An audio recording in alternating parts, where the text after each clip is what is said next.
Sesungguhnya Allah punya perjanjian terhadap orang-orang yang meminum minuman keras. Mereka akan diberi minum oleh Allah dari tina al-khobal. Nah, tina al-khobal ditanyakan oleh para sahabat, wa ma tinatul khobal ya Rasulullah. Apa tina al-khobal itu?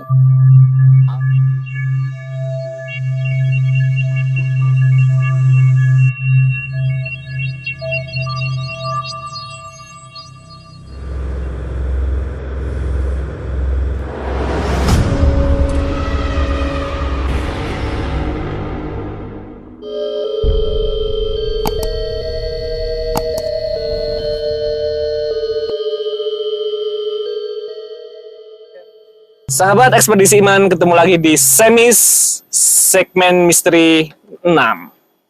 Hahaha. Baik, sahabat Ekspedisi Iman dimanapun Anda berada, salah satu minuman ahli neraka adalah tinah al-khobal. Nah, pada edisi kali ini kita akan membicarakan dan berdiskusi tentang tinah al-khobal. Baik, di sini ada bintang tamu kita. Yang pertama dengan Pak Widodo, kemudian selanjutnya ada Pak Daris. Di sini kita akan membahas terkait dengan tinah al-khobal yang akan dijelaskan nanti oleh guru kita, Ustadz Misan. Baik, silakan. Apa Ustadz? Sebenarnya apa itu tinah al-khobal itu? Ya, jadi tinah al-khobal termasuk bagian dari nama jenis minuman penduduk neraka.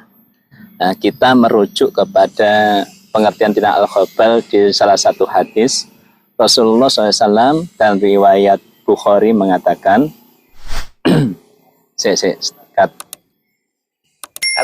bukan Bukhari, riwayat Muslim ya. Apa nanti terus aja nanti dipotong. Ya.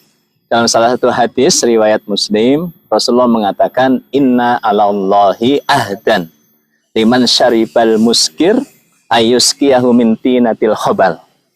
Nah, sesungguhnya Allah punya perjanjian terhadap orang-orang yang meminum minuman keras. Mereka akan diberi minum oleh Allah dari tina al-khobal. Nah, tina al-khobal ditanyakan oleh para sahabat, wa ma tinatul khobal ya Rasulullah. Apa tina al-khobal itu? Arakun min ahlin nar au uswaratun min ahlin nar. Yaitu perasan keringatnya penduduk neraka, atau uswaratu, itu juga perasan keringat atau darah muntahan dari penduduk neraka. Itu menjadi minuman bagi orang-orang golongan pertama, yaitu orang-orang yang belum sempat bertobat ketika peminum minuman keras sudah meninggal dunia. Maka mereka di neraka itu akan diberikan minuman tina al-khobal, yakni alkoih, muntahan, adam, darah, min ahlina, dari penduduk neraka. Yang kedua, yang meminum tinatul khobal itu berada dalam hadis Nabi yang berikutnya, yaitu yusaru al-mutakabbiruna yaumal qiyamah. Nanti orang-orang sombong itu akan dikumpulkan pada hari kiamat seperti kerutan-kerutan atau bisul-bisul yang ada pada seseorang. Jadi dikumpulkan, lantas mereka itu digiring ke Sijnun fi jahannam, yaitu penjara dalam neraka jahannam. Yusqauna min tinatil khobal. Dan mereka di dalam penjara neraka jahannam itu diberi minuman tina al-khobal. Nah, lantas ditanyakan, Rasulullah menjawab uswaratu ahlinnar, yaitu alqaih wadam min ahlinnar. Muntahan, nanah, darah dari penduduk neraka itu menjadi minuman orang-orang yang sombong. Nah, orang-orang yang sombong itu pengertiannya bukan orang yang penampilannya kelemis, keren, wangi, bajunya bagus, bukan itu. Sandalnya bagus, bukan. Karena sesungguhnya Allah itu maha indah dan menyukai akan keindahan. Tetapi orang sombong adalah orang yang meremehkan manusia dan menolak kebenaran. Sudah jelas kebenaran itu berasal dari Allah dan Rasulnya, sudah dijelaskan malah ditolak oleh mereka. Maka mereka lah yang termasuk orang-orang sombong. Baik Ustaz, jika ada orang yang sombong, kemudian ada hadis yang menyebutkan bahwa menyombongkan diri terhadap orang sombong itu Sedekah. sedekah. Nah, apakah nanti orang yang sombong terhadap orang sombong itu tadi juga akan meminum tinatul khobal, Ustaz? Ya. Jadi sombong itu ada dua kategori. Sombong yang tercela dan sombong yang terpuji. Oh, baik. Sombong yang tercela ya tadi meremehkan manusia, menolak kebenaran, itu contohnya banyak dan itu tercela. Kemudian yang sombong terpuji, ini yang masuk ungkapan para ulama, at-takabburu lil mutakabbiri shadaqatun. Jadi bersikap sombong terhadap orang yang sombong itu adalah sedekah, bagian dari sedekah. Nah, bagaimana contohnya? Yang pertama bentuknya di dalam sebuah peperangan. Bagaimana Imam Ali bin Abi Thalib misalnya, ketika pada perang Khandaq menghadapi Amr bin Wud jagoannya kafir Quraisy. Ketika Ali bin Abi Thalib yang menghadapi, bukan engkau wahai anak saudaraku, karena dianggap masih kecil. Saya sudah kawakan, pendekar kawakan. Aku tidak suka menumpahkan darahmu. Lantas Imam Ali menukas, justru aku sangat ingin menumpahkan darahmu. Nah, itu sombong terhadap orang yang sombong dalam konteks peperangan. Termasuk dalam konteks ketika kita menyampaikan ya ajaran Islam, ya lantas dikatakan itu pendidikannya pernah mondok, kok sudah ngomongnya pakai dalil Al-Quran dan As-Sunnah. Ya, maka orang ini terkategori meremehkan orang lain. Maka sombong terhadap dia termasuk sedekah. Pertanyaan dibalik untuk menyombongkan terhadap orang yang sombong. Apakah menyampaikan ajaran Islam itu hanya kewajiban orang yang lulusan pondok pesantren? Bagaimana orang yang lulusan pondok pesantren lantas tidak mau menyampaikan ajaran Islam? Dosanya malah lebih besar karena mereka lebih mengetahui. Ya, itu. Izin tambah tanya Ustadz.